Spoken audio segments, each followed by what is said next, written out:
Being raised with abusive or neglectful parents damages your perception. And by that I mean being able to discern what is true, what is not true, what is my responsibility, and what is not my responsibility or my fault. And being able to discern when I'm in danger and when maybe I'm just being paranoid. It's so common in a family where there's violence or addiction or mental illness or any of those common family stressors that can cause complex PTSD. It's common for parents to tell the kids, no, your dad is not drunk, your mother's not acting crazy, or no one hit anybody just now. You imagine that crashing noise you heard, it was just the television falling off its stand. And you wanted to believe this, but your whole nervous system was like screaming that you were in danger. And it's the kind of combination, blank mind, freaked out body, and like all kids, you wanted to get some adult help to get a read on this situation. Like, what am I feeling? Are things actually okay? Can the neighbors hear what's going on? Is it possible they're calling the cops right now? Am I supposed to just turn this feeling off? And there are 100 ways that this can happen to you, not necessarily with violence or drunkenness, but with any of the weird, crazy, shameful dynamics a family can have. And my point is, if adults lied about the nature of what was going on, saying it was good and normal, when everything in reality was saying, this is not good, it's not normal, well, this scrambles our powers of perception, and we end up teaching ourselves to override our good sense because it feels dangerous. We think it's probably just me, right? If we feel hurt, maybe we're just being oversensitive. And if we feel ashamed, it's probably because we did something. That's how CPTSD mind works when you're a little kid. And so you learn that your perceptions can't be trusted. And over time, you find yourself making these huge, irrational mistakes where the red flags were all over the place. But as you were taught, you ignored the fact that the new guy you're dating is maybe a little bit controlling, or you ignored the vague language a boss used about what you would be paid or when, or you ignored a gut feeling that you shouldn't walk alone to your car at night. Or sometimes we lose our perception around positive things. We feel merely nervous about a new opportunity, but we confuse that with a gut feeling that there's something wrong with it, and we don't show up. Or we offend people by acting suspicious. Or we become afraid to go out anywhere, even out of the house. That's a misperception, and it can get where you think isolation is safety, and where sadness is, nausea. And the feeling of exhaustion you think is hunger, and the feeling of hunger feels like depression. You don't even know what's going on inside yourself. And then come the crossed wires around what to do with your feelings. When I was younger, if I was interested in a guy, I'd act mean to him. And at the hair cutter, instead of asking for what I wanted, I'd turn into, a little just cold little rock right there in the haircutting chair, afraid if I asked for what I wanted, it would come out aggressive. And then I worried that the hair cutter would take it out on me, on my hair. And it's crazy, right? But I was scared of people and how they saw me. And eventually I did reteach myself to perceive reality, which is crucial to having any control in your life. So if you struggle with accurate perception, you might want to hear how I did this. So first, I took stock as best I could of the areas where my thinking was often distorted. And I used to have a really hard time, for example, in a conflict with someone, figuring out what was actually my fault and what was theirs. And this is challenging for everyone, but for people with childhood PTSD, this can be a really big trouble spot. I used to think emotionally normal people were either against me or they wanted to control me, and that only edgy, troubled people were really alive and capable of understanding me. And I know that sounds crazy, or maybe it doesn't to you, but I used to think the truths revealed when people were intoxicated always represented how they really felt, and not the stuff they do and say when they were sober. Like that was the part you couldn't trust. Or I used to be fuzzy about the right amount of information to tell about myself to others. Now, I mean, on YouTube, I've made a career out of TMI. So this may not be the greatest example. But another wrong idea I had was thinking that if I didn't prove myself to everyone and make my abilities known to them, like, you must know, like, I've accomplished things. If I didn't do that, I was afraid I'd be invisible and overlooked. So you'll notice that these problems all involve difficulty recognizing and expressing what is true. And the thing is, if you can recognize and say what's true, the spell of distorted thinking is broken immediately. The solution of staying in the truth is simple, even though it can take years to be able to do it, to see and say the truth. So if you were impacted by trauma in childhood, you may have some similar patterns and struggles with knowing what is true.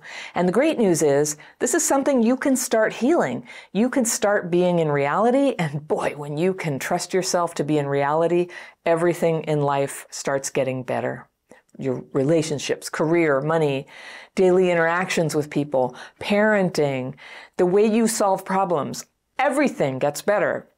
So it doesn't happen automatically, though. It didn't for me. I work very, very hard to perceive what is true and to be real and to keep my words and actions consistent and truthful. Okay, so what can you do to speed up your healing and sharpen your ability to perceive reality? Here are 3 things. First, stop, at least for now, using mind-altering substances.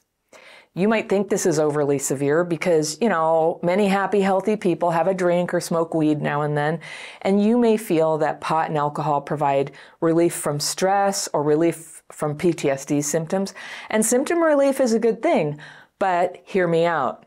If you are just a casual drinker or smoker, consider taking a break for a while just so that you can boost your chances of being able to see reality. If you drink or smoke daily, or you use other drugs regularly, your perception is likely to be somewhat compromised from day to day, even when you're sober.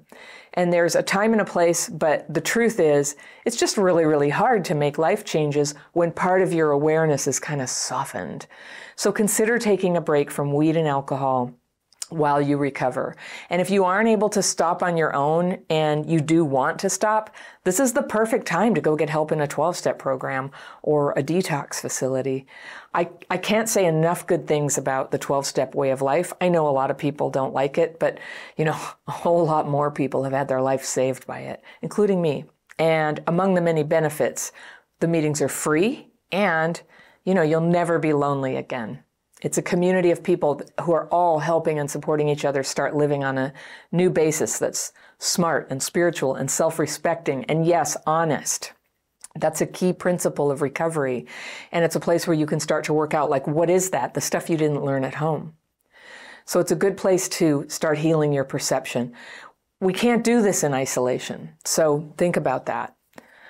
Also, the second way to heal your perception is to start working my daily practice. A lot of you watching, you have tried it or you do it regularly, but in case you're new to it, this is the twin set of techniques, writing fears and resentments, followed by a really simple, restful meditation that has just been incredibly helpful for me and many, many people here to help get the stress thoughts out. So writing and meditating help make a space for real thinking, and they help heal your mental state so that you can be, less like frenetic and more perceptive. Personally, I need these techniques daily so that I can even handle the truth that comes every day. I want to be in reality, but you got to be strong enough for it sometimes. And you can learn these techniques in a free online course I teach. If you haven't found it, it's always down below. One of the links at the top of the description section is for my free tools page. You can find it there or on the courses page or a link in the description section. I just put it everywhere. So if you're ever in doubt, just go to my website, crappychildhoodfairy.com. You can see where everything is, the quizzes, the free course, the courses you pay for, all of everything, the blog, the podcast. Finally, if you're brave enough and you really want to get a read on a situation or on your own perceptions and attitudes about something, you can ask other people for help. And I really recommend you choose people that you both like and respect, because you're going to ask for honest feedback, and you don't want to open the door to cruelty or misguided feedback here. So you pick 3 people and ask them if they'll help you to see clearly. And you can explain that you're working on improving your perception of reality and trying to make some positive changes. And you ask them if they'll tell you gently but honestly what they notice about you and your patterns. What do they like about you? Is there a mistake they see you making repeatedly? Is there a blind spot they notice? Is there something you might change in your attitude or actions that, in your friend's opinion, would make a positive difference in your relationships? Now, I just want to say this again. Don't choose people to ask who are critical or who don't get you. Whatever they tell you might not be trustworthy information in that case. And you always can take anything people say with a grain of salt. But getting honest input from friends, it's scary. And I know when I was stuck one time and asked some friends what they saw, they each said pretty much the same thing. And I give them credit. They each went out of their way to tell me the positives that they saw in me. But the negative that they communicated to me was that I was sometimes insensitive to the effect that I had on other people. And they said my words and voice could be harsh, especially when I felt threatened. And they said they had felt at times that I didn't care about them or wasn't hearing them. This was hard to hear, and the part where I didn't care about them was so not true. But I thanked each person, and this is important. I didn't defend myself. I didn't argue with them. If you ask for honest feedback, the thing is, your job is to graciously listen, and if you absolutely have to, you can go and cry your eyes out later. But knowing what the problem is means you can stop worrying about a lot of things that the problem is not. You know, you can stop tripping about that. You're like, okay, that's what it is. The truth doesn't hurt nearly as much as all that speculation and worry and running from it. And anyway, I knew my negative behaviors were left over from my childhood, and this is an explanation, even if it's not an excuse. But we know, right? We know why things are hard for us, and we get to work on them. So I'm the one who pays the worst price for being harsh with people when I'm hurt, and I'm the one who can change that. So I took what my friends shared with me, and I made the job of improving my behavior a top priority in my life. And you can read all the self-help books in the world, but if you really want your life to get better, do your due diligence to find out what the problem really is and undertake seriously, earnestly, with your heart to change it. You can read, you can pray, you can talk to a professional, but there's just no substitute for facing the problem and changing the behavior. And it may not happen overnight. It might take a few years, it might take a lifetime, but just knowing what the problem is will start causing positive changes in you. And the good results you get from that will give you a little boost that you need to keep working on it. Now, when I start feeling stressed in a conversation, I know immediately that I want to restrain what I say a little bit so that I don't add to the trouble by speaking harshly. So that's something I know about myself. It's not self-oppression, it's self-protection. And just that has made a huge difference in my life. It's let me get closer to people, and it's made me easier to be around. And that right there is a freaking miracle. When parents made it a problem that you needed their love and attention, there's a big risk that you internalize the belief that there's something wrong and dirty and shameful about you and your feelings. And when you grew up learning that people who expect loyalty and honesty only create horrible arguments at home, you may have trained yourself not to need loyalty and honesty, not to expect much, or not to admit that you long for someone to love you and commit to you. And then, of course, what happens is you don't get someone who loves you and commits to you. And I know what that's like, and making that transformation inside so that you accept and honor what you really want in a relationship, even when it means you walk away from someone you love. Well, it requires courageous honesty with yourself and with other people. My letter today is from a woman I'll call Laura, and she writes, "Hello, Anna. I had never heard about the term limerence before last year when I started watching your YouTube videos. I felt like I related a lot to the stories you were talking about, and I benefited tremendously from the advice you gave.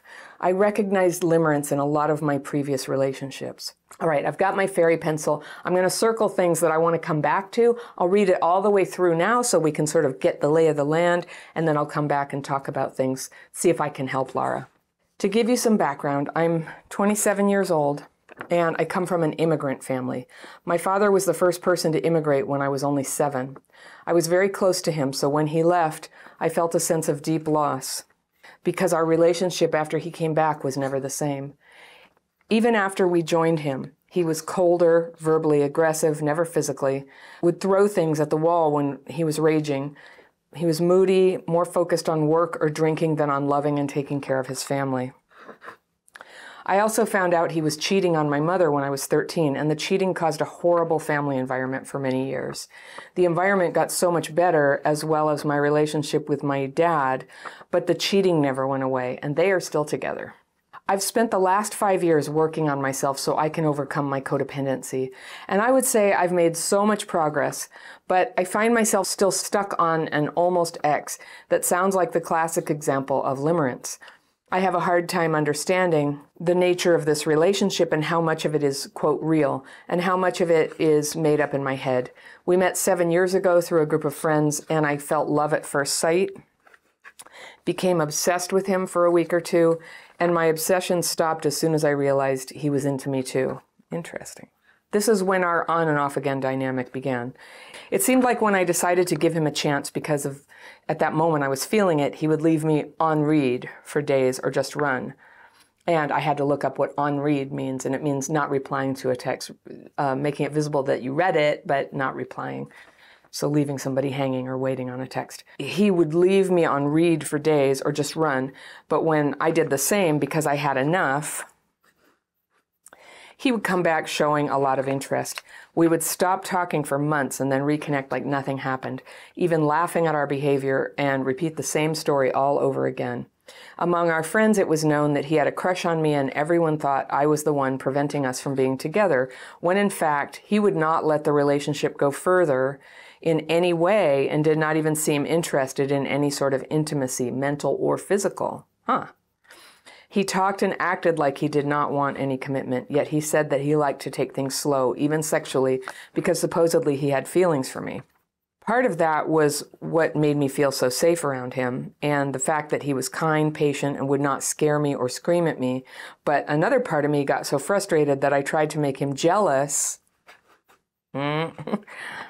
talking to him about other guys or friend-zoning him many times. I wanted to make him want me, choose me. He was a great listener, but I would have to drag the words out of him, whether it was a normal conversation or just because I wanted to know how he felt so I could have some closure. But he spoke sweet nothings, and his actions never matched his words. We never got to be in a relationship or have sex, and only kissed 2 or 3 times at parties. However, I missed him a lot, and even though I dated in those times in between our communication, I would still miss him at times. A few years back, he moved to his home country and got a girlfriend, but the dynamic continued with that once-a-year communication that made me feel like maybe he had changed now, matured, or like maybe he was ready to end it with this girl, because in my mind, he was obsessed with me, and I had always been the love of his life. Even though I was clear on the fact that I logically did not want him, I found myself stalking him and his girlfriend online and waiting for him to text or to tell me he had loved me all along and that I was not crazy for thinking we had something special. Even though he had ignored me for so many years, neglected me, and made me feel like a total second option for so long, I still cared about him deeply. I still wished and wished it could be me and him in the end. So last year, he reached out to me and said, sorry for hurting me and for treating me poorly and disrespecting me, and that he wished the best for me and my family. And I said the same, but as soon as he started flirting, I immediately cut him off, because I could no longer tolerate that childish attitude and the same pattern of communication. Plus, he had a girlfriend. However, I missed him afterwards, wishing he would text me again to choose me on my birthday. He reached out again, and I was so happy about it. I thought that was it, but as soon as he wanted to pick things up where we left them, I backed off. I realized he was still in a relationship and felt extremely disrespected that he would treat me like a side chick. I blocked him, and that was it for us. I'm aware I made mistakes too, and until only 2 years ago, I was trying to act cool and like I didn't like him as much as I did. I wanted to protect myself from a toxic relationship and someone who did not desire me. He's single now, and although I do not want to unblock him or text him or go back to him because I know I deserve true love, I find myself thinking about him a lot and wondering if he'll reach out and confess his feelings for me. It sounds dumb, I know, but I really want to know how to let him go. Anna, what do you think of this relationship? Do you think it was purely limerence, or maybe there was something more? How can I get over him and move on? I want to be open to true love, and I feel like if I don't release him entirely, the universe won't send me a good partner, the one I deserve. I feel like I'm doomed because somehow he gets to live his life and date a lot, but I'm still stuck on him, unable to move on. I worry if I never move on, it will sabotage my future. I worry if I meet someone new, he will come back. I worry I will never get over him. Please give me some advice, Anna. Thank you. Much love from Laura. Okay, I think I can help you. This is a very common predicament for people who had childhoods like yours. What I heard, okay, you're young. You're at an important age where you have the opportunity to stop having this pattern now. So many of the people in our community, including myself, like the pattern kept going and going and going through the decades. And so the longer you do it, the more you miss out on happy relationships. It's never too late to change your pattern and do something different, but you're at a lovely time to change this now, okay? So you come from an immigrant family. I know that that can be a real stressor for families or for a person. Your father was the first person to immigrate when you were 7, crucial age. And you were very close, so when he left, you were full of loss. And you know what? It's interesting. My parents got divorced when I was 7, and I know about that. Oh, I pined away for my dad. And I did get to see him on weekends, but even so, I pined, and I think a groove went in there about, priming me. Maybe that's true for you too. You were primed too long for somebody you couldn't have, okay? But when you were reunited with him, the relationship was never the same. He was colder, verbally aggressive, never physically, would throw things at the wall when he was raging, moody, more focused on work or drinking than on loving or taking care of his family. And then you found out he was cheating on your mother when you were 13, and the cheating caused a horrible family environment. The fact that he was doing it and that it kept going and your family suffered with it, like that just sounds like such a soup of grief and anger all around the family. And I can imagine as a little kid, you would have been like, oh, please, don't start the thing up again that makes mom so angry and sad. Don't do the thing that makes it feel like our family is on the verge of falling apart and all the danger that would come on it. I would just imagine, if you had just immigrated to a new country, the fear that your dad was going to take off must have been like an existential threat to the stability of your ability to eat and have a roof over your head. And how frightening for everyone. You said the environment got better over time and your relationship got better with your dad, but the cheating never went away and they're still together. So I don't know. It sounds like perhaps they came to some sort of an agreement or an acceptance that that's how he was going to live his life, and some people do that. But it sounds like the damage was done for you, and it put a mark in you about what you could expect and what you should learn to tolerate. And this is the thing about what we call crap fit here, where we learn to fit ourselves to a horrible situation. And we get so good at it. You had to do it when you were a kid, right? To be optimistic, to have a connection to the parents you need and love, even though they're saying terrible things about each other and hurting each other, or at least your dad was hurting your mom, who knows.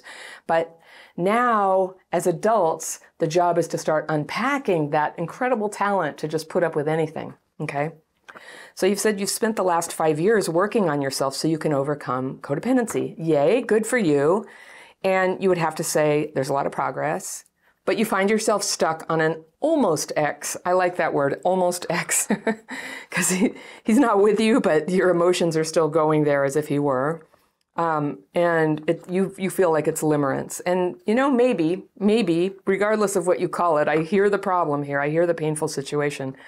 And you said, I have a hard time understanding the nature of the relationship and how much of it is real. Oh my gosh, isn't that what we do?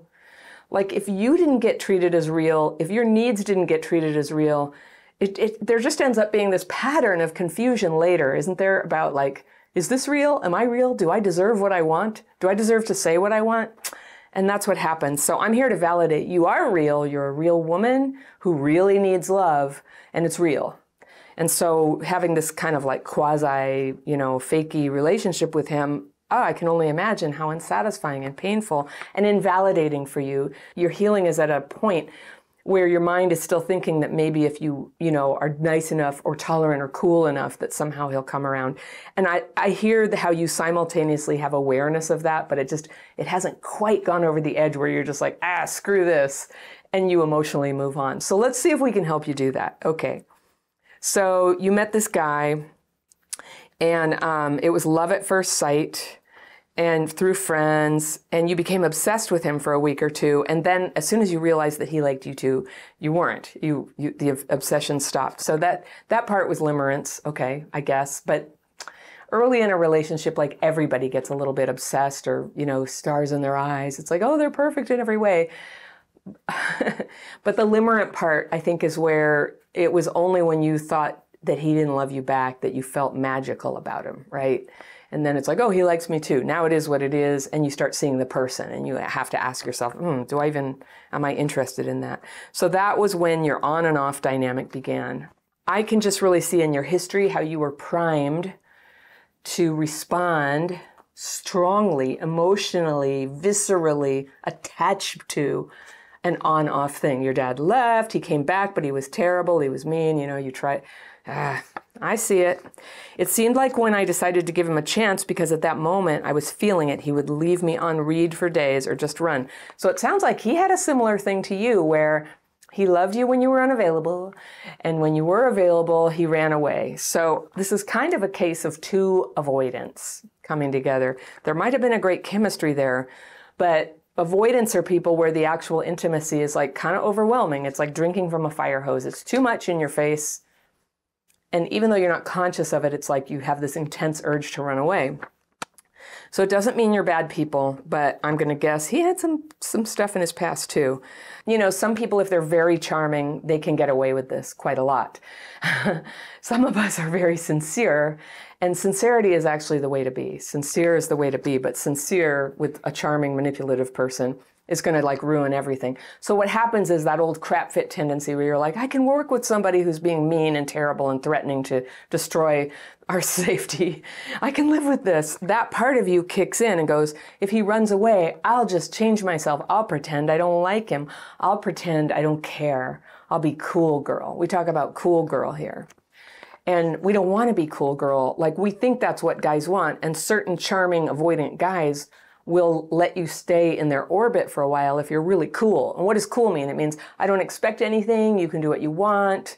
I'll be your friend. Yeah, we'll be just friends. Me, you, and your girlfriend. And that's not actually who you want to be. It's not honest. It's not workable. It's like perennial. It's just a chronic devastation. And you know what complex PTSD is it's a chronic exposure to intense stress. So when you set yourself up in a quasi-relationship where you're getting hurt again and again and again, it's taking your CPTSD and it's just like making it worse and worse and worse. So we want to turn that around and like undo that. We want to turn it back and undo that so you're not chronically stressing yourself. And the problem for a lot of us is that the excitement of the stress feels like we're getting somewhere. It feels like love and purpose and excitement. But actually, it's just like damage, damage, damage. So sometimes we have to, I recommend so strongly that people who are healing their dating life, we have a online community, we have a coaching program for dating, I have a dating course you can take, but in there, I recommend so strongly that you are together with other women who are also healing their patterns along these lines so that you can help each other. We need love, we need people, and we need a way to bounce off ideas, especially when our thinking is kind of like drifting off into like crap fit. into lack of self-worth, into I can put up with anything, or making disastrous choices, but believing that these choices are coming from outside of ourselves. Other people are doing it to us. We have no agency. Like, how could this even be happening? So it seemed like when you gave him a chance, he would run, and he'd come back showing a lot of interest. You'd stop talking for months and then reconnect like nothing happened. That's where you crap fitted. It did happen. You knew it, but you went along with nothing happened. And I know exactly why. I've been there. It's because if you say anything, if you brought to light the truth that this is a really shaky relationship that has to depend on suppression of needs, expectations, humanity to go along with the pretend, la, la, la, you know, we're such charming friends. Yeah, you said you laughed at your behavior. On one hand, it's funny, and on the other, it's just sucking the life out of you. It's not funny.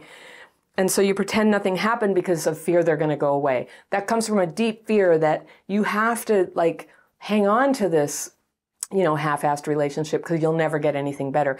But the truth is, you'll never get anything better if you hang on to this thing. You will be stuck in limbo so long as you hold on.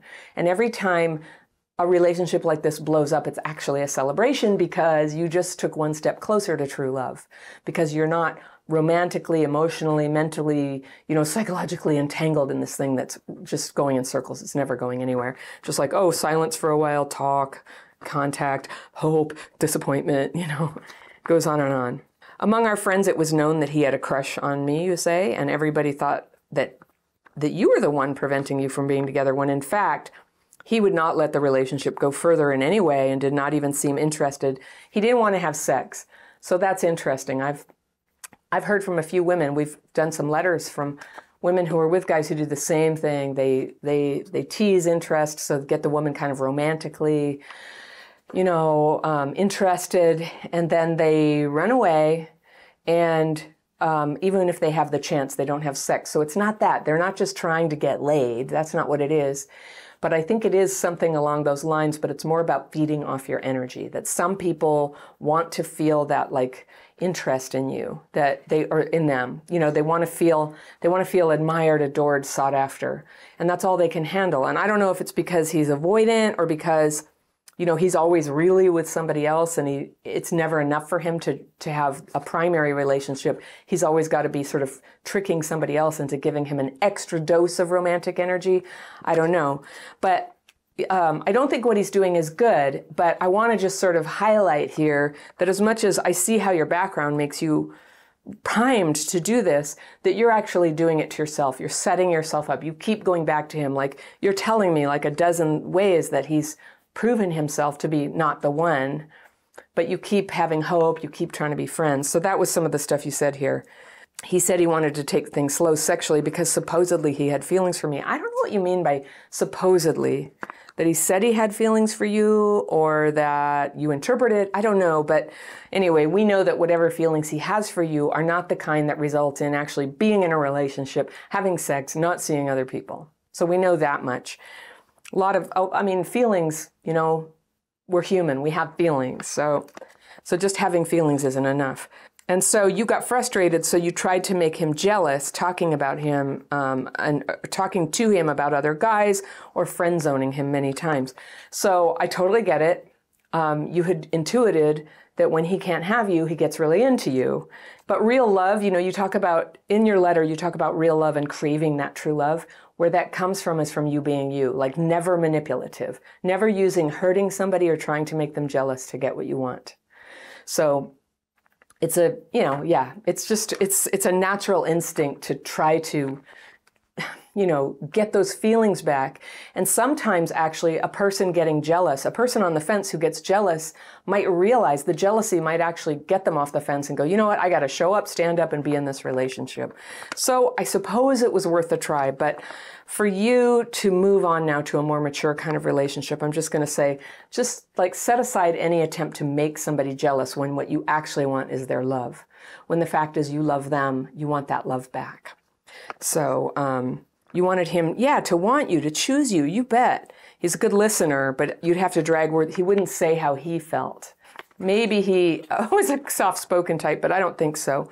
I think he didn't say a lot because he was also observing the unspoken rule that what you don't talk about can remain in magical thinking land, can remain in that limbo where you can still exchange romantic energy without actually promising doodly, right? You said, I wanted to know how he felt so I could have closure. Good impulse.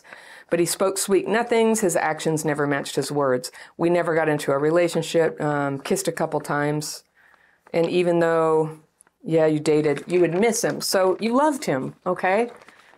That's what it is to be in love with somebody. You try to move on, but you're still feeling it. So you are right. Closure is a good thing. I think closure is often misunderstood in our culture. Closure is often, people are like, I want to go talk to somebody and get a whole conversation opened up so I can have closure. But the only closure that's worth anything is the one where you're completely honest. And so I'll get to that in a minute. Okay, so you said that maybe he changed, maybe he matured, maybe you had been the love of his life. And I could see why that was a possibility. That's not crazy. Even though I was clear on the fact that I logically didn't want him, I found myself stalking him and his girlfriend online. Yeah, logic, I totally get it. I think we all do. You knew, like, he's just showing all the signs that even if he did love you, he's an unreliable dude. And if he were your boyfriend, he'd be doing to you what he's doing to this girlfriend he has in, like, staying in contact and keeping things kind of romantically fluffed up with you, right? So you still wished it could be you and him in the end. You want to be special. Yes, yes. Honor that. That's good. That part is good. Okay. So last year he reached out and said he was sorry for hurting you and treating you poorly and disrespecting you. So, okay. If I were his coach, I would have said, no, don't reach out. The way that you honor and respect and stop hurting this woman is just leave her alone. Leave her alone. She's healing her wounds. Every time you contact her, it opens them up, and you're doing it again, whether you want to or not. And you noticed he was flirting. And isn't that true? Apologies are such a convenient opportunity to fluff up the energy again or see if you can get somebody back where you want them. So you cut him off. Good girl. Could no longer tolerate, same pattern. Plus he had a girlfriend. Yes, good. Just try not to do that to other women. Okay. However, I missed him, of course. That's going to happen. Wishing he would text again and choose you. And on your birthday, he did reach out and you were so happy and you thought this was it. So yeah, his actions of staying connected were matching with your hopes and turning into like a big flash of like, oh, it's on, it's happening, it's on, it's back. But no, disappointment again. He was still in a relationship and you felt extremely disrespected. So, and treated like a side chick. Now, I don't know if you told him very clearly at that time, you have a girlfriend, I'm in love with you, I don't want any contact with you. If you're ever single, contact me or don't ever contact me again. I'm going to get there, okay? That's kind of like, if you haven't made that clear, then it's really common in this culture generally, for all the people who aren't traumatized and who can handle it, they stay friends, they stay connected, they have girlfriends and then they reach out. I don't know. It's all incredibly painful to be any person in that triangle for a person with CPTSD and attachment wounds and abandonment wounds. So, we can do things much more clearly and deliberately, and things can turn out so much better. And we can go directly to the kind of dating, the kind of people we would like to date who are capable, who also want what we want. They might not be the one, but at least the ones you're trying they're on board, they're capable. Instead of getting drawn into these ones who match these old wounds, who are never going to work out. And I can see this guy's never going to work out. I know you can too. Okay. So he's single now. That's significant to me. I'll tell you why it's significant. If he is single and you know that for a fact, if you did want a closure conversation, it would be okay to contact him. It's going to hurt. It's going to be terrible. But it might be that I think that there's a time and a place sometimes if you're hung up on somebody to have that conversation. I don't advocate going into it when, trying to get that to happen when they're in a relationship. It's like karmically, you want to stop doing that. Do not interfere with relationships. If there's any chance this person you're hung up on is in a relationship, don't do it. Don't do it. I think that if you want a good, happy relationship, you have to completely change your standards, meaning how you treat other people in relationships. Even if the guy is trying to mess up his relationship to keep getting your energy, you don't participate in that, okay? So yeah, you very rightfully fear you won't get a good partner, but I thought what was interesting is I want to be open to true love and feel like if I don't release him entirely, the universe won't send a good partner, the one I deserve. And I circled those two things because I totally know what you mean. I understand the logic of what you're saying, but I think it's helpful sometimes to get out of the word deserve. Like, all living things deserve love, but not everybody gets it. And some of us make self-defeating choices that sabotage that. And so the deserve thing, I think and also that the universe will send you something. It's still kind of going on this model of, if I'm a good girl, daddy will give me what I want, you know? And there's a more empowered way to look at that. It's like, if I get very clear about what I want and I'm honest with myself and other people about where I stand and what I expect in a relationship, I can participate in building a better relationship. That's taking it out of that magical daddy realm and putting it in your hands entirely. You are empowered to change how you handle things, to be very clear about your standards, and to pursue your standards and reject what doesn't meet them and continue to cultivate what does. You can do that. That is empowerment, okay? And so you feel like you're doomed. You're not. You can change. He gets to live his life and date a lot. Yeah, he gets to date a lot, right? And have those avoidant relationships. Whatever, you know, who knows what kind of life he has ahead. You don't know because he's not in your life anymore. So you do worry he'll come back. So this is what I suggest to you. Completely block, you know, so you young people, you do this thing blocking. But it's not just, you know, blocking is not enough. It's that you have to make a decision. I'm not going to contact him anymore. If he contacts me, I'm not going to accept it. You can use blocking on top of that to reinforce it. But I think so often people use blocking as a way to, like, there, take that, I block you, you know. It's like, don't even try to get anything out of him. Don't try to hurt him. Don't try to soothe him. Don't try to apologize or thank him. Nothing. It just ends now. It ends now. No more contact. When you think about him, just go, oops, there I go. Put your mind on a happy thing. Have a handy reference for something happy that you like to think about, you know. Honestly, like puppy videos, whatever you need to do, like move your mind, keep practicing. No, I don't want to think about that. That's how I give energy to that old groove in me that wants to go back to the empty thing. And it's going to feel like withdrawal. You're going to feel lonely at first. It's going to take a while. It's okay. For that, you want your friends, and I would say specifically women friends who understand, who are working on this themselves, and who will lovingly help you hold up your own, define your own standards, and then stick to your own standards. Lovingly. Nobody forces each other. We're all free to have a bad day and text the guy, but don't, you know, try not to. Try not to. So the one caveat is, if you absolutely cannot do it, have that closure conversation while he's single. I give you my permission. I don't think it's going to end happily for you, but it could at least give clarity. If you ever talk to him again in such a conversation, I suggest you lay your cards 100% on the table. You say, I've always been in love with you. I always hoped you'd come back. I was totally in pain. That time that I was talking about other people, I was just trying to make you jealous. It was all about you. And I fear that if I don't let go, that you'll come back someday, or I'll hang on forever. And then just see what he says. And if he says, oh my gosh, I've always felt the same way, I had no idea, let's give it a try, okay, then you have one thing. But, you know, you and I can tell he's probably not going to do that. And if it's anything less than full, I'm totally interested too, I'm down with that, then you just say, okay, thank you for helping me see clearly what this was, because with all that shame about feelings and like you can't express yourself and you have to like modify how you really feel. I don't really love you. I don't really feel hurt that you're, you know, with somebody else and you tricked me and you're disrespectful.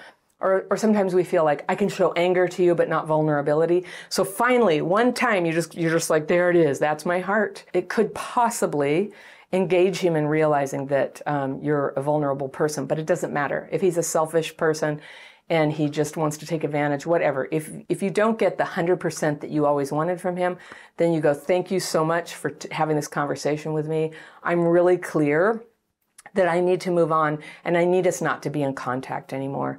So I no longer want to talk to you. Please don't call on my birthday. I wish you the best. Goodbye. And then you go and you cry your heart out for a little while, because all your hopes about what that relationship could be are finally just sitting, looking you in the face, and it's sad. But all you've lost is a vision. You haven't lost a real thing. You've lost a vision, what you hoped would be, and that hope can stay alive, and finally, all that emotional energy in you can be used to show up for real with all your emotional availability and all your love for a real person who does meet your standards of what you need. And beware, when you meet that person, it's going to be intense. For you to actually love and be loved, all this stuff is going to come up. You've been through a lot. And you want somebody, you want to go really slow so that this is somebody who is your friend and who can hang in there and who knows you have a couple of touchy spots and who can hang in there and be supportive of you, or at least not abandon you just because you have feelings sometimes. And you can continue to be honest. That's my wish for you, Laura. Normally, when we talk about gaslighting, we're talking about the way an abuser twists your sense of reality and tries to make unacceptable situations acceptable to you, like they're no big deal, or they're not even happening, okay?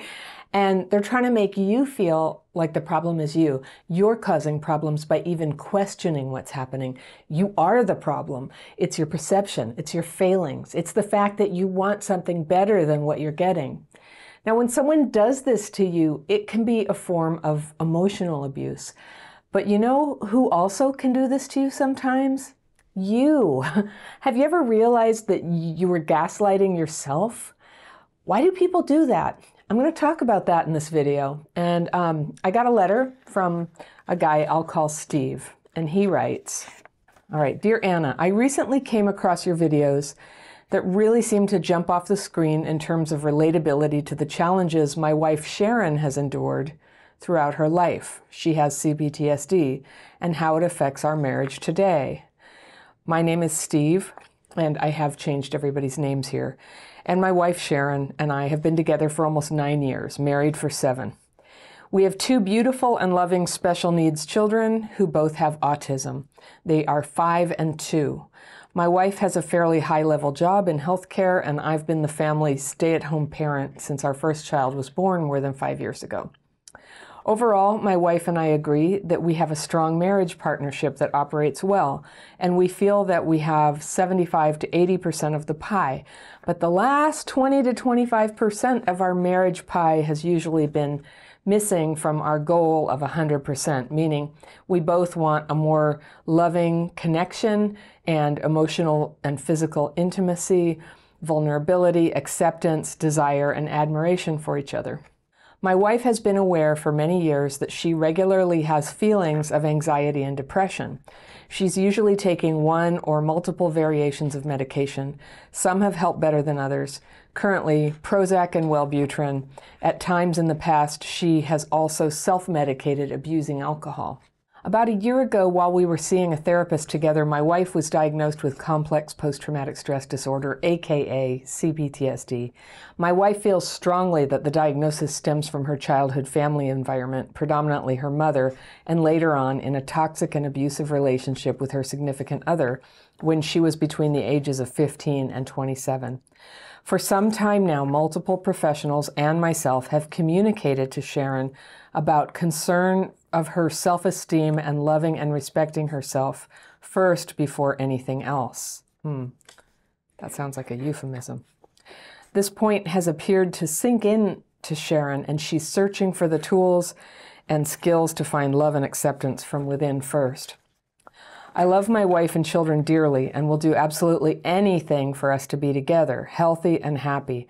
I know none of us is perfect, but I clearly messed up on a few key opportunities in our marriage to love and connect with my wife when she really needed it from me. I also need to improve my listening skills and find more mindfulness and calmness to my natural dominating personality that can be a force at times. My only hope is that she will still want and love me the way I know I love her. I know both of us must have want, positivity, determination, and support from one another to find the missing and vital elements in our marriage. But currently, my wife is telling me and showing signs of avoidance, uncertainty, and pulling away through her emotional walls, being up and feeling the need to run away. We are seeing help via professional counseling, books, videos, medication, and prioritizing more quality time. It's terrifying to me that it feels like she's searching for forgiveness and courage to open her heart to me the way we deserve each other.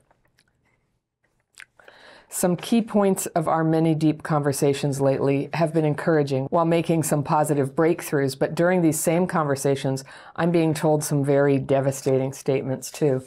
She says she loves me but doesn't feel in love. Sharon doesn't believe that one person can fulfill all the needs a person has in a relationship, doubting monogamous relationships and having the desire to explore and research the practice of polyamory or open marriage. Last week, she said the idea of me having relations with another woman doesn't bother her. I have communicated to her several times, I believe to my soul, that monogamy is the only type of marriage I can ever foresee finding happiness in, and I cannot imagine setting any other example to our children now or any time in the future. I personally have zero doubt that if she opened her heart to me and we focused our efforts together within the marriage and building the love and intimacy each other desires in our relationship, that we can absolutely feel love, fulfillment, and happiness in a monogamous relationship. I'm trying hard to stay positive and mindful, but keeping the negative thoughts and feelings at bay some days can be a challenge. I'm trying very hard to show and communicate to my wife how much I love her, but in these challenging times, it feels as though there is a fine line between trying too hard and not enough. A few days ago, toward the end of our date day, quality time, she told me she cannot figure out why she is so anxious around me and holds the resentment she feels towards me. I feel this wall is holding us back from healing and moving forward. Forgiveness, past trauma effects. Even though we are spending more quality time together, seeking professional help, books, etc., my wife is telling me she knows she is emotionally unavailable, and I know I'm feeling emotionally neglected, lonely, and inadequate. It's so difficult and heart-wrenching because we both want to feel emotionally connected, supported, romanced, admired. I know I want to feel these feelings only from my wife, but in her mind, she is having a hard time letting her subconscious feelings, her heart, want emotional connection from me. I'm seeking clarity, advice, help, and encouragement. Any thoughts or feedback you can offer would be greatly appreciated. Thank you. Okay, this one's going to be hard, so buckle up with your seatbelt. Steve, thank you for writing. This is so lovable and honest of you, and what an amazing person you are, working as hard as you are to try to save the day here. But I made this video about gaslighting oneself because I think that's what you're doing. I think you're gaslighting yourself. I think that there are some plain truths right in front of your nose, and you are going to these extraordinary efforts to rationalize and justify. And the first thing I picked up on when I was reading your letter is you were saying how much you liked my videos and said the relatability to the challenges that your wife has endured throughout her life. It was so amazing. If she said that, okay, she relates to it. But I see this thing, Steve, where you have projected your whole self and your emotions like into her, and to where you're like, if she could just let herself love me, everything would be okay. And I think that that's a really tough place to be. And that's the least of the tough places you are. I think you guys have 2 small kids. That's a really hard thing for a couple, 2 and 5, right? But both kids have autism, and you don't write much about that. And maybe it's one thing now, and you're the stay-at-home parent, and you're caring for these 2 small kids, 2 and 5, so you can like pick them up and control them. And I don't know how severe their autism is, but that is, you know, you have been given an assignment in this life that is enormous. And I would speculate, because your wife is making a lot of noises about destabilizing the marriage in a way that it couldn't last, right? And I'm going to talk about her in a minute. But I would just speculate that you're operating from an existential fear here, that if she runs away, what are you going to do? What are you going to do? So you characterize the marriage that you both feel, you've said this a lot, we both feel this, we both feel that. But what you're saying you both feel is very misaligned with a lot of the stuff you're quoting your wife is saying. And it seems like you've been able to compartmentalize a lot of the destructive stuff she's saying, which is she's not in love with you. She wants to start sleeping with other people. She wouldn't care if you did. she wants to run away. These are pretty destructive. So when you say that you both want the more loving connection, what I'm hearing is that she's not wanting that. She's not wanting that. She's not into it right now. But I'm going to take your word for it that you guys are both trying and trying, but she's not feeling it. And that there's like a quarter of the marriage pie that's missing. And that's where the love and connection is. And that's a really important piece of the pie, as we all know. Okay. So then you say, my wife's been aware for many years that she regularly has feelings of anxiety and depression. Okay. She's usually taking one or more. Now here's, again, you got so much detail about her. I don't even see you in this, Steve. Like, who are you? What's going on with you? But you've got a lot of detail on her. Almost like you're talking about a child who it would be your job to sort of manage all this. Here's what medications they're taking. Here's what they're feeling. And then this really jumped out at me. And, you know, people listening, you can chime in if you want. But when you say at times in the past, she's also self-medicated by abusing alcohol. So I just want to say that all abuse of substances is self-medication. And as a person who's had a huge amount of alcoholism and drug addiction in my family of origin and people I've loved, I would just say that when people say self-medicating, it always sounds to me like somebody who has not made contact with any sort of recovery program, or maybe just a really fancy one where people get to stay in denial about what it is. Like, it's all self-medication. That doesn't make it different from everyday alcoholism. So abuse of alcohol and drugs is abuse of alcohol and drugs. So that was sort of a red flag to me, that you had a lot of denial going on about what's going on, and maybe she does too. And then also, what you're talking about, and I'm just sort of going on an intuition here, I am hearing a lot of this sort of runaway vibe, runaway, escape, addict vibe. And perhaps it's a projection based on people I've known, but the pattern that you're describing here just sounds like that to me. And to be honest with you, Steve, I feel like this is something you need to be prepared for. So let's go a little deeper into what she's specifically saying. You will do absolutely anything, and you are. You're doing absolutely anything to hold everybody together. And that makes sense with these two little kids. Like, it would be amazing if the family could stay together, all right? That would be really good for raising two autistic kids, specifically. For raising any kids, it's good for the family to stay together. But because they're autistic, I don't really see how one of you could do it by yourself, earn a living and care for the kids.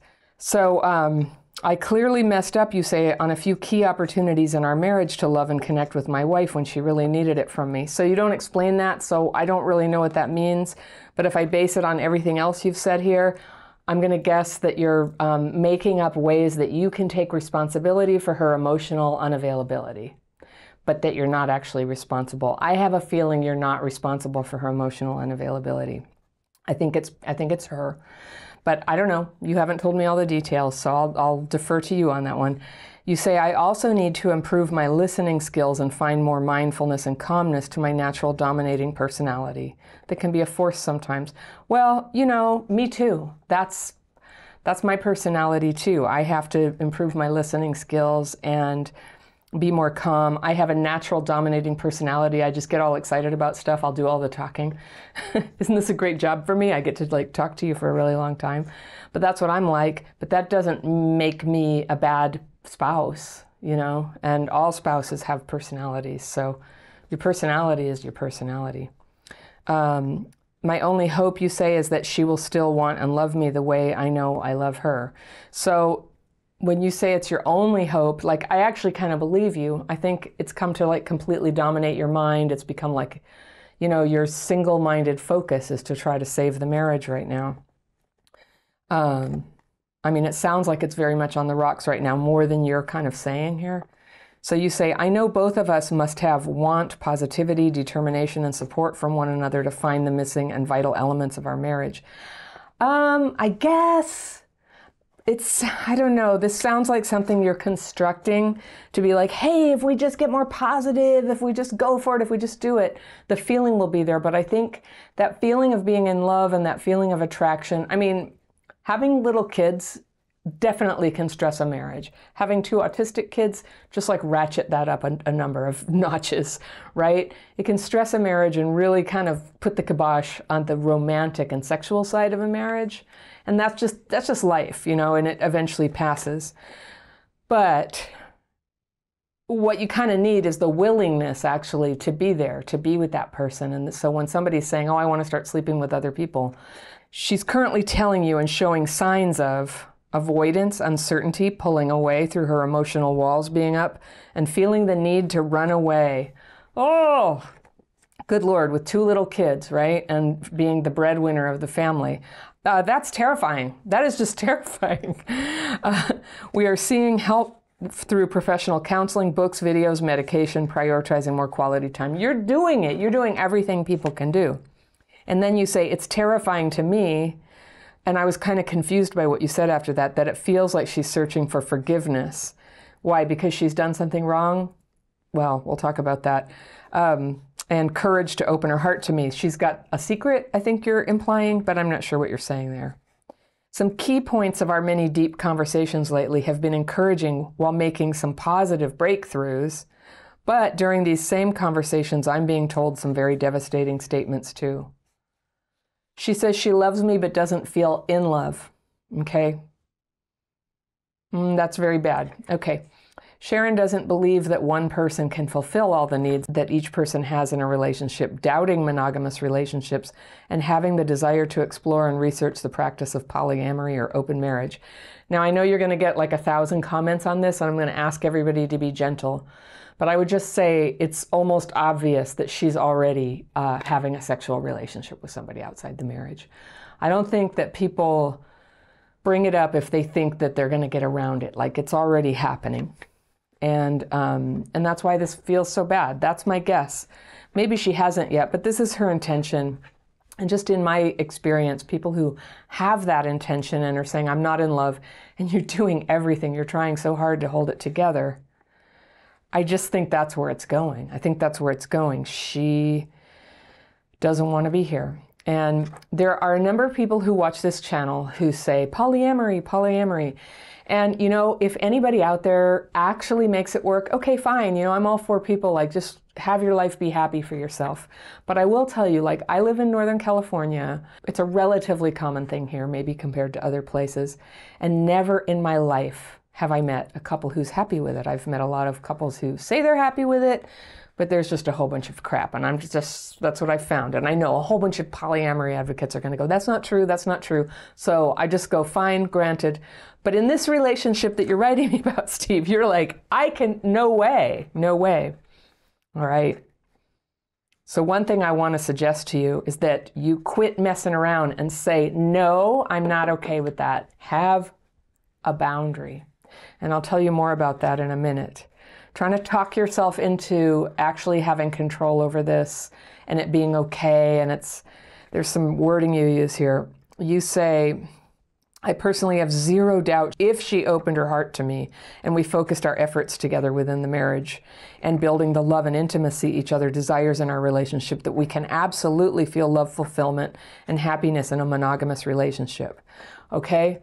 So here's where I think you're getting very enmeshed and dangerously, kind of lost in her reality. Some might say codependent. Okay? You have zero doubt that if she opened her heart, so you know what? I just want to say she did open her heart. She opened her heart and she told you something that probably was very hard to tell you.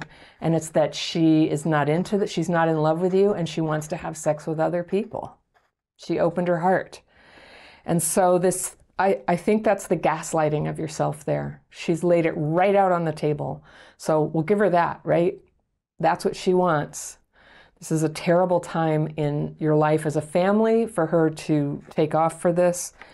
But it sounds like, she's hoping she can do this with your blessings and stay together, because I'm sure caring for the kids is a huge concern. But if it's not okay with you, I don't see any scenario where you can do it. And so I'll talk to you in a minute about, alternatives that you can, how you can keep raising your kids despite not being able to tolerate this. And I totally understand. I wouldn't be able to tolerate it either. So you say you have zero, I personally have zero doubt. That's such strong words for like complete doubt. You actually, she has opened her heart and she isn't happy. It's you. I think you're speaking for yourself. I have zero doubt that if I open my heart and focus my efforts, I could be happy in a monogamous relationship. That's what you're saying. But she's saying not, okay?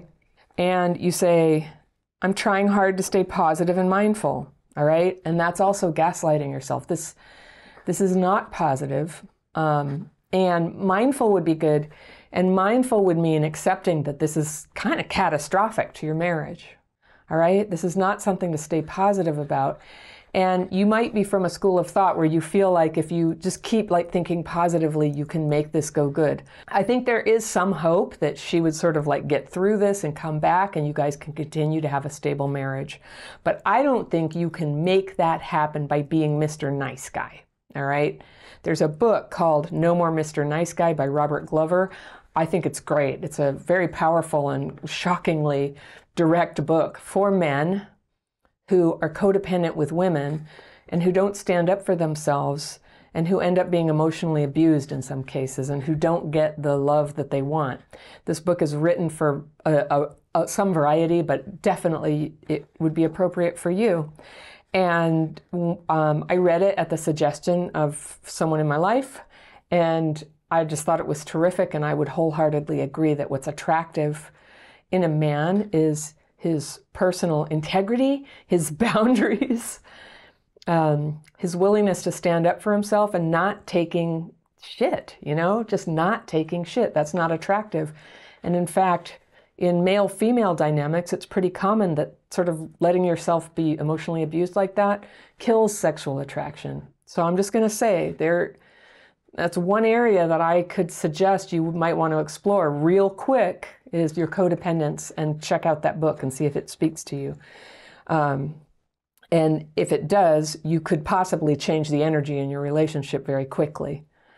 But this is serious, and I can tell you for myself, one of the things that's attractive about my husband to me is that he has boundaries. He just, there's almost never a situation where I could get away with walking all over him. I would always have to talk to him as an equal and respect him and take no for an answer when the answer is no. And so, yeah, I really encourage you to take a look at that. Okay. I'm trying hard to stay positive and mindful, so I'm going to encourage you to get negative and mindful and honest. And you're saying, but keeping negative thoughts and feelings at bay someday can be a challenge. Don't even try. Let them come. Now, I know you mentioned very lightly here that I think you had some trauma as a kid. I'm not sure, but you may want to check out my daily practice. It's really good for coping with it, like floods of negative feelings. And I don't really see any way around some pain here. I don't see a no pain way through this. There's going to be an adjustment, and it's going to be hard. But when you get free of this desire to try to control your reality and your wife and your feelings and how you think and all that, when you really let go of that control and you allow the chips to fall where they naturally need to fall, I think you can have a lot more peace inside. And one way or another, it will become possible for you to find love. The main thing for you right now is these kids, right? I divorced my kids' dad when they were 1 and 4. Not an easy time. And we ended up, it was really, really hard at first, but we ended up working out an incredibly positive way of doing that I think ended up being okay for the kids. We've ended up creating a very good environment for raising kids. I think optimally you want parents together, but that was no longer an option with him and me. It just, without going into it, it was not an option. So when that's the situation, always the first consideration is to do the best you can by the kids, which means peace, harmony, keeping them shielded from the drama, right? So you say, I'm trying very hard to show and communicate how much you love her, but in these challenging times, it feels as though there is a fine line between trying too hard and not enough. And I don't think it's a fine line at all. I think you're trying too hard. That's my opinion. You asked. So it sounds like you're trying way too hard. And what it ends up being is kind of a irrational and controlling effort to make things turn out the way you want. You said a few days ago toward the end of some quality time together, she said she can't figure out why she's so anxious around you and holds the resentment she feels. And you say, I feel this wall is holding us back from healing and moving forward. So again, like the wall, she's the wall. The wall is not something outside of her. It's not what she is holding you back from healing and moving forward because she doesn't want to move forward. That's what she's telling you. She does not want to. So she can't figure out why she's anxious and feels resentful. And, yeah, well, I think every married person has felt anxious around their partner and resentful towards them. So that part's normal. It's the part where she wants to sleep with other people and it isn't in love with you. That is the elephant in the room here.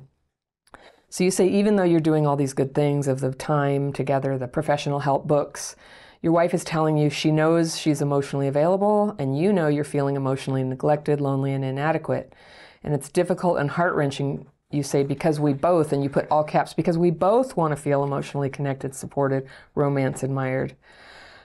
Again, I'm not hearing that from her. Maybe she wishes it were so, but it's not.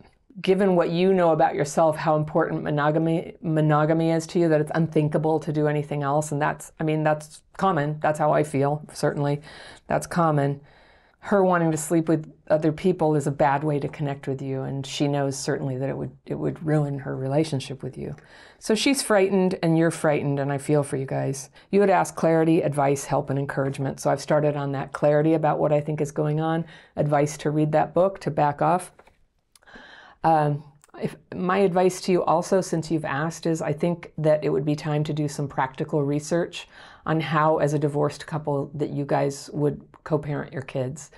I would imagine it's a super full-time job, and someone's going to be needing to earn the money. And if you were a man or a woman and you are the non-earning partner staying at home, I would say it's time to do some serious research about what you would do to work at least part-time and support yourself if a split happened.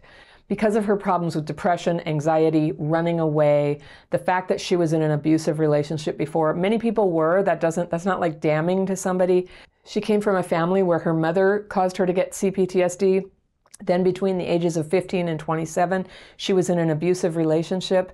And when you gave me your ages, it sounds like there wasn't much time at all between when she got out of the abusive relationship and got with you. And she just sounds like somebody who doesn't have very much healing yet. And now she married some nice guy. She had 2 kids. The 2 kids are special needs. So I can certainly understand if she feels really scared about this. She knows she's got a lot of responsibility. Maybe she's feeling trapped. And hopefully she'll come through and find a way to hang in there with her life and take responsibility and raise the kids well, at the very least. And I would love it if she could stay with you, because that's what you really want. So for you, Steve, saying no, do not agree to the polyamory. If she decides to do that, that's her decision, but it's not okay with you. You've said that so clearly. You cannot see any scenario where that would be okay with you. Check out the book, No More Mr. Nice Guy. I'll go ahead and put a link to it down on Amazon. I don't have any kind of an agreement. I'd love to have Robert Glover on my show sometime and talk about this. I think it's a really important book, and it connects a lot to problems that happen for people who were traumatized as kids. And I think it could be life-changing for a lot of people. I realized when I read the book that some of the men I've known in my life, that they read it, I recognized some of the things that they said and did, and I was just like, yeah, good for them. Good for them. I appreciate it. I appreciate it. So that's some healing. And another thing you might want to try, and you haven't said she's an actual alcoholic, but Al-Anon. Al-Anon is a 12-step program for families of alcoholics. And one of the core ideas of it is you learn to get your focus off the other person and onto yourself. And that's my main suggestion to you, Steve, is get that focus back on yourself. How are you feeling? What are your instincts? What is your body telling you about what's going on?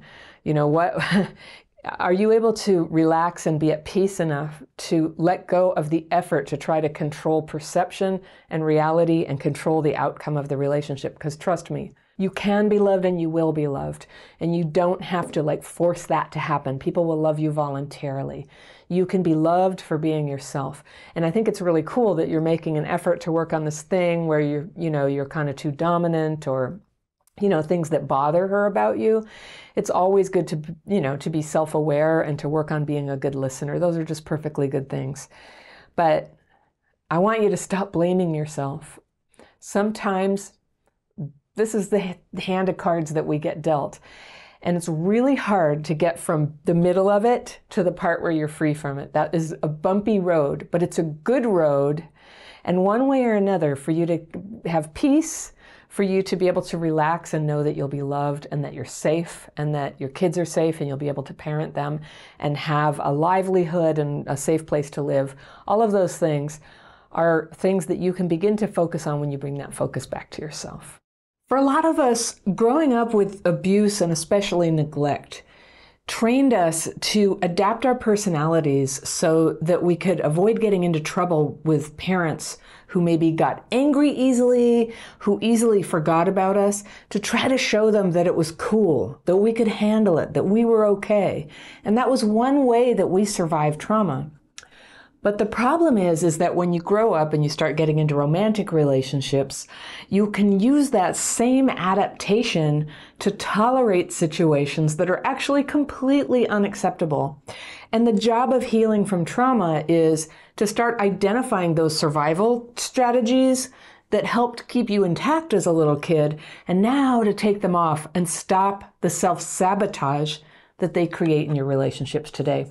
So one of the most insidious archetypes that comes up in traumatized people, and this is a woman thing, and I think there's a male version of it, but I call it the cool girl. You know what the cool girl is? She's cool. She has no expectations. She's okay with however you want to treat her. She's not like those other girls who are demanding, who get emotional, right? Who have expectations of where a relationship is supposed to go. That's the cool girl. And I think a lot of women know who this is.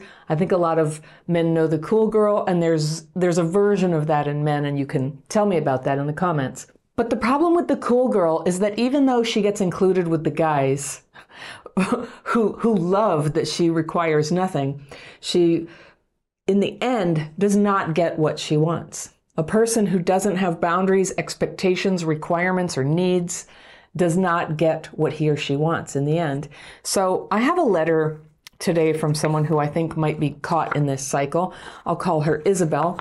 And she writes, "Hey, Anna, my partner and I both have CPTSD, and we're experiencing a perfect storm of our childhood traumas and adult maladaptive coping mechanisms. It's created a very confusing relationship, but we seem to be finally understanding it. In the beginning, we moved too fast, had sex too soon, said I love you too soon, and believed in a fantasy future that we've spent years trying to create." I'm circling here, things I want to come back to when I do the second read through, but let's just see what Isabel's saying. "We both played the part of the cool, laid-back, it's-all-good partner with no boundaries or expectations. We thought it was pure acceptance, and it felt like the antidote to the control, neglect, and abuse we both experienced, not only in our childhoods, but also in adult romantic relationships, of course. We both felt something was off, but just kept going. In fact, maybe the more we felt something was off, the more we pushed to keep going. I went into hyperactive detective mode, trying to get answers and piece things together and uncover issues that I knew were festering under the surface. He retreated into dishonesty, emotional affairs, and secretive friendships, even traveling across the country more than once to meet up with a female friend from college in secret. I figured this all out by obsessively putting two and two together, and then finally, stupidly snooping to find answers that I knew he continued to hide from me, not my finest moment. I know that's how he stayed safe growing up. But I stayed safe being the investigator, looking for clues and patterns constantly. I struggle to figure out whether I'm just jealous because he prefers friendships with women, since he doesn't think there's anything wrong with that. I don't want to pathologize his preference for female friends, but I also can't believe it's healthy considering what he comes from. Abusive, neglectful, alcoholic parents who have never said I love you, have never been affectionate, and show no self-awareness or remorse. His parents are constantly invalidating of everything about him. Despite his degrees, his accomplishments, his talents and skills, he seems to get his need for validation met with these female friendships. So now I don't know if I'm finding real issues or if I'm reading too much into what I'm finding. I struggle to figure out if I'm just jealous because he wants these friendships with women, since he insists that's just how it is. He prefers female friendships. So now I don't know if I'm finding real issues or if I'm reading too much into what I'm finding. I struggle to figure out where my jealousy is coming from. I'm not sure. It ignites a deep insecurity in me that he has these female friendships that I know comes from how perfect I had to be during my years of abuse. But I can't tell if that's all this is. When we talk about things, he's humble and calm and willing to keep trying, but then he continues to lie. I'm confused. He's confused. We're confused. And yet when we sit and talk about this, it's mature and open, and there's a willingness to keep trying. This feels like closeness and connection, not ending things. The guy is special, and it kills me to think of having to let him go. But I can't quite tell if that's the right thing to do, or if it's possible for us to keep on going so that this isn't one more failed relationship. It confuses me that I can't let him go. I'm not sure there's something worth holding on to, or if I'm just avoiding the pain of separation. I think as long as we're discovering what's been happening and are able to come together in real conversation and openness, there's a chance. But I just don't know. I don't think either of us trusts our instincts or would ever feel like we could end it as long as we keep questioning ourselves. It's like there's always one more answer, one more possibility right around the corner. The more I understand about him, the more I feel I should be compassionate and keep working at this. Another failed relationship could be a setback rather than a wake-up call. It's tiring, but I don't know how to figure out what to do. Isabel. All right. Oh boy, Isabel. Oh boy, you are the cool girl. And I get it. You grew up with CPTSD. You told me very little about that, except that it had got, in a separate letter, you told me it had gotten a little bit better, but you had a long way to go. And you do. You're a cool girl, and that's actually not a good person to be. And I'm going to try to help you by going through your letter again. Let's unpack it and see what it says here. All right, partner and you both have CPTSD, experiencing a perfect storm of childhood traumas and adult maladaptive coping mechanisms. Okay, very confusing relationship, but we seem to be finally understanding it. I would say, no, maybe not. Okay, because you're confused. Okay. In the beginning, we moved too fast, had sex too soon, said I love you too soon, and believed in a fantasy future that we've spent years trying to create. So, okay, that's really normal for CPTSD. People totally know about it. Everybody does. It's understandable that that happened. But now what, right? We both played the part of the cool, laid back, it's all good partner with no boundaries or expectations, all right? So there it is. That's why I called you the cool girl, because you tried. And you say he did it too, only it seems like maybe he's succeeding at being in that role, and you're not. You're miserable. And I would be too, just telling you now. Okay, we thought it was pure acceptance, and it felt like the antidote to the control, neglect, and abuse we had both experienced, not only in our childhoods, but also in adult romantic relationships. We both felt something was off, but just kept going. And, you don't say what this was that you guys were so cool about, but I'm guessing it has to do with sex with other people. That's what it sounds like to me. Yeah, that's what it sounds like. So, in fact, maybe the more we felt something was off, the more we pushed to keep going. I went into hyperactive detective mode, trying to get answers and piece things together and uncover issues that I knew were festering. He retreated into dishonesty, emotional affairs, and secretive friendships, even traveling across the country more than once to meet up with a female friend from college in secret. That's terrible.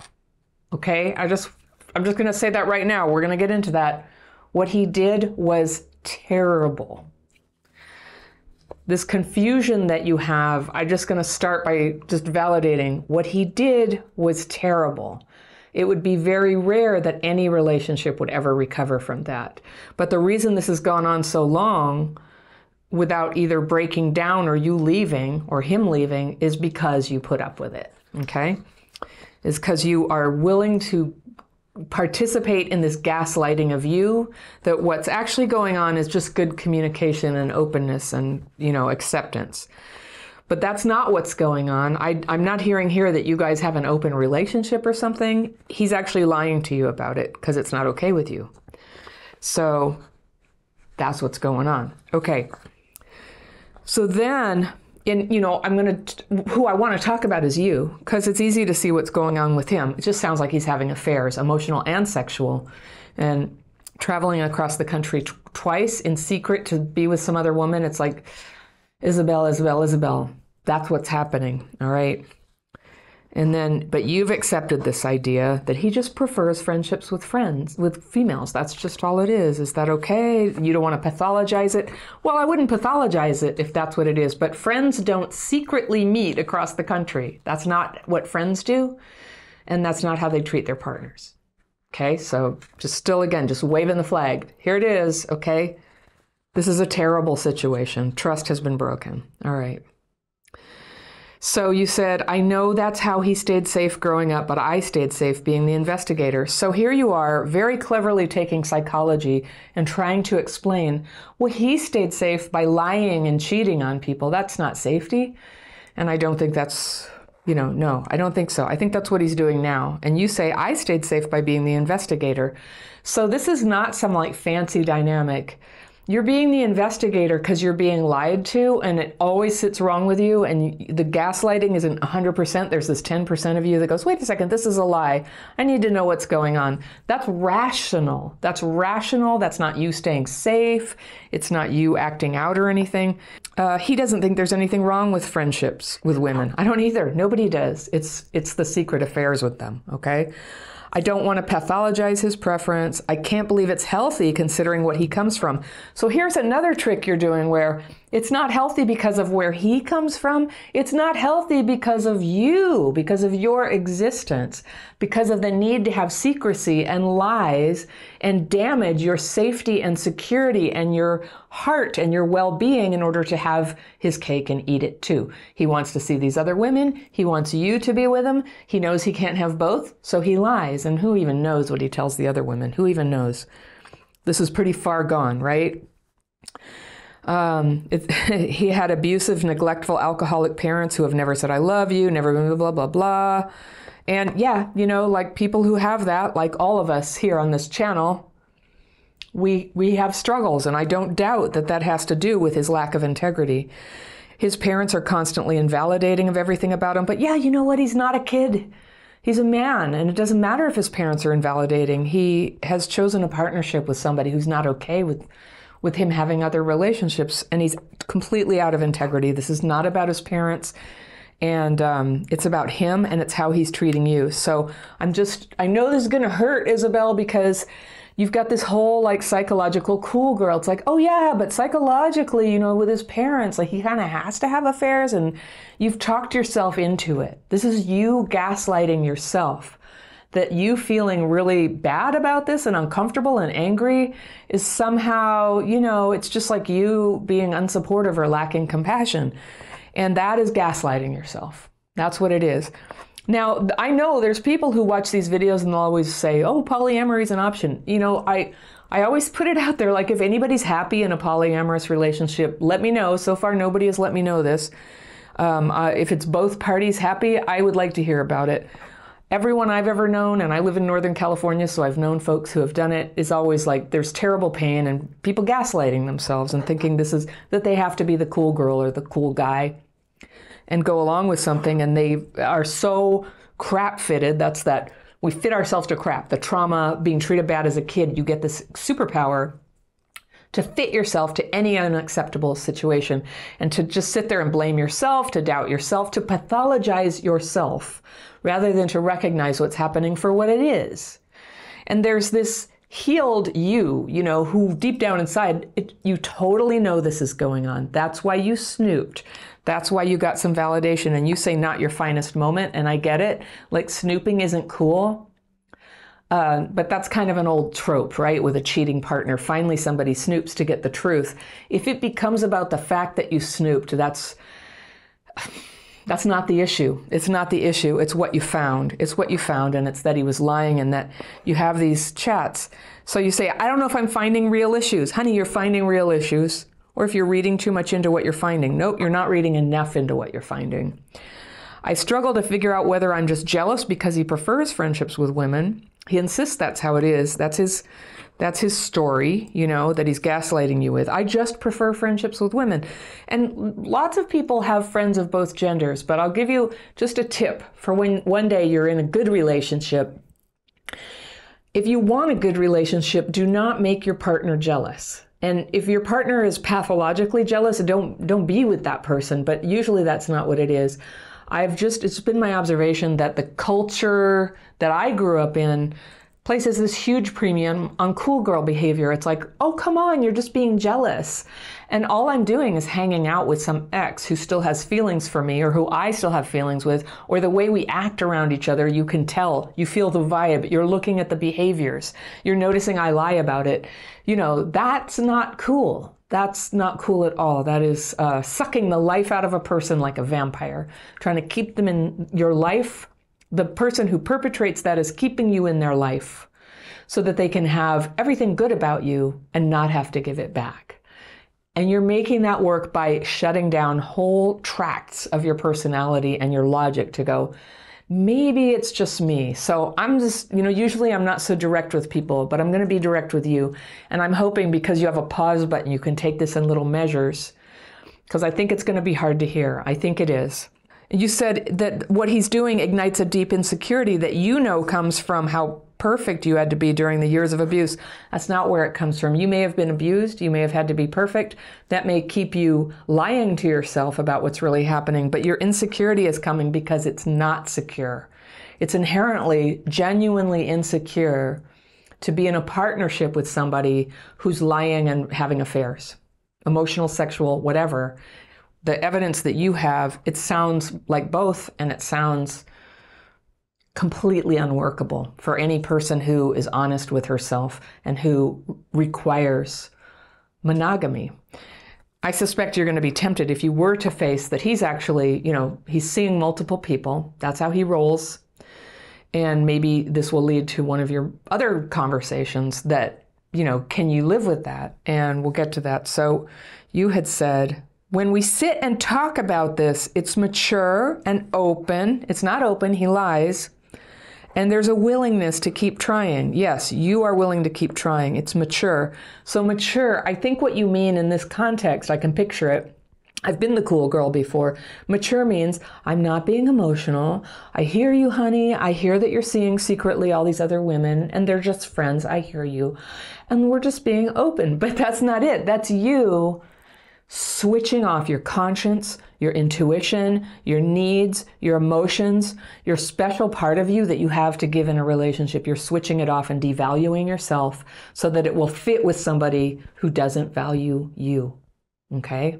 Not enough values you for what they get, but not enough to treat you with respect and integrity. All right. So this guy is special. I believe it. You say it feels like closeness and connection, not ending things. That's what it feels like, but that's because your feelings are shut down. He's special, and it kills me to think of having to let him go. Yeah. Abandonment wounds are really, really hard in a bad relationship where you're getting mistreated, because the thought of leaving somebody, even though they're mistreating you, just feels like death. And your mind will just reach for any excuse to stay, to make it work, to somehow rationalize how this is okay. And that includes attacking yourself and your own logic and reasoning. So I can't quite tell if that's the right thing to do, or if it's possible for us to keep on keeping on, that this isn't one more failed relationship. Well, I think I see two options, and one is you just decide he gets to see other people, and that's okay, and you stop being you. Or the other option is, you leave, and it would be painful. And I know from so many people like us, and from myself, leaving something like that where you have all that trauma in there complicating your perception, and you just think, but if I would just tolerate this, I wouldn't have to be alone. And maybe it's just me. And he'll say all that stuff. He'll say come on, you should be the cool girl. But if you ask me, the cool girl is death. It's the death of who you are. And it's to make things work for somebody else. And that's where all this psychologizing of him and And here you go. I think as long as we're discovering what's been happening and are able to come together in real conversation and openness, there's a chance. Yeah, there's a chance that you can become somebody who is okay with him being, seeing lots of people. That's all. As long as let's say that again. I think as long as we're discovering what's been happening and we're able to come together in real conversation and openness, there's a chance I can shut myself down and let him be the way he is and not leave. And there is that chance. It sounds like he's very happy to have you do that. And you say, but I just don't know. And you know what that confusion is, that fog of confusion? It's your denial. It's the cognitive dissonance of the part of you that's just like screaming, going, oh my God, this is awful, get me out. And the part of you that goes, I simply cannot leave. I will break down. My mental health, my emotional health, like the wounds are so great in me, I can't face that. That's going to bring it all up. And that's the inner conflict that you're in right now. But a start would be to just acknowledge that. It really is a terrible situation. He's lying to you. So, you're not coming together in openness. That is a tone of voice you're using. That is a story you're telling yourself. Lying is lying. So you said, I don't think either of us trusts our instincts or would ever feel like we could end it as long as we keep questioning ourselves. So that sounds like a line he gives you. Hey, babe, as long as we're questioning ourselves, it's okay what I'm doing. But questioning is not anything. It's perceiving, it's answering. Oh, he's lying. Oh, he's cheating and lying. So there it is. It doesn't matter how much he questions himself. It's what he decides to do about it and whether that's acceptable to you, Isabel. You are a precious human woman, and you desiring monogamy from somebody is totally allowed and good. It's a good thing about you, and it's something that you get to have. But you can't have it as long as you cling to a relationship where somebody's not willing to give it to you. All right. It's like you say, it's like there's always one more answer, one more possibility right around the corner. That is so much how trying to bargain with death is. You're trying to bargain with the end. Maybe there's one more possibility. Maybe if we read this book, maybe if I started cheating on him, maybe if I were prettier, or maybe if I just was cool girl. If you were cool girl, this would work perfectly, and you can pretend to be cool girl for the rest of your life. But is that really what you want? Or can you picture a life where you genuinely, a life and a relationship where you get loved for who you are, and you wake up every day and they stay with you, and they don't want to see other people. They're quite content to be with you. They feel lucky to be with you, Isabel. Okay, that's possible. So you say, the more I understand about him, this guy, the more you feel you should be compassionate and keep working on this. So it's weird. Compassionate seems like you feel like he has to do this because he's so effed up, right? And it's just like mean or something to leave him. So that's codependence. That's what that is. There's 12-step programs for that. You might want to check it out. But it's codependence to think that the problem with having a boundary for yourself around getting treated like this is that it would be mean to him. He's being very mean to you. Very, very mean. But he says all this happy talk, like, yeah, we're just questioning ourselves. So the more you understand about him, the more you feel you should be compassionate. So I don't know, are you his mom? And because, having children is kind of like that, where no matter what they do, you love them anyway, and you don't leave them. But that's not what a partner is, all right? That's not what that kind of love is. You said another failed relationship for him could be a setback rather than a wake-up call. So yeah, would it set him back? I don't know. I think it would set him free. It would set him free. For you, the perceived setback is that you're going to have to face more of your trauma wounds, and you'll have to deal with that abandonment wound that's going to come up, whether you're leaving the perfect guy or some guy who treats you like this. That abandonment wound is always going to play out the same either way. I can't tell you how much time in my life I wasted holding on to relationships that I knew flat out were just awful. But I was just like, oh, I just can't go through the feelings I'm going to have when this ends. It's going to be crippling for me. I'm not going to be able to get anything done. I'm going to be so sad. I'm not going to be able to do my life. And I just can't do it. Let's just see if I can find one more answer or one more possibility around the corner. It's so true. Bargaining with the end. Just bargaining with it, right? But all your power is meanwhile just draining out while you do that. So you say it's tiring, but I just don't know how to figure out what to do. And that's why you wrote. And I think the people here can weigh in about their experience with this situation. They can tell you what they think. And you can see what other people think. I don't think that I have this very unusual point of view or tough love or anything. It's tough love only in that I'm being direct with you. I hate to see this. I hate to see any of my sisters or brothers here suffering under lies and trying to attack their own very being to make the lie work for somebody who's taking advantage of them. So that's my 2 cents on that, Isabel. I'm going to encourage you to support yourself to deal with everything that's about to happen for you, whether you stay or leave or when you decide to do it. Is going to be intense. And so what you're going to need women friends, all right? Who cares about his friends? You need your friends. And when you have friends, when you have somebody to spend sad evenings with, when you have people who will listen to you, maybe you want a therapist, maybe you want a coach, maybe you want to come into my program, and get some coaching and come be a member there. You want to support yourself so that a whole bunch of structures in your life are designed to kind of hold you and contain you when the sadness comes and you just think, oh, screw it, I'm just going to go running back to him because it's where I was. At least I would have a companion, and I'm sure I can kill off the part in me that wants like a proper monogamous relationship like I always wanted. You'll do that to yourself. If you have proper support and you have people to keep reminding you what you really want and who you really are, that can be a big help. And then also the emotions that come up. The reason I'm always talking about the daily practice here, those are the twin techniques that I teach everybody. It's a free course. You can come on free Zoom calls with me, but it's a specific writing technique and a simple meditation technique, and you do them together. And it can take all that emotion that's been holding people hostage, holding you hostage. Like, I can't deal with the grief I'm going to feel if this ends. I can't deal with the failure of it.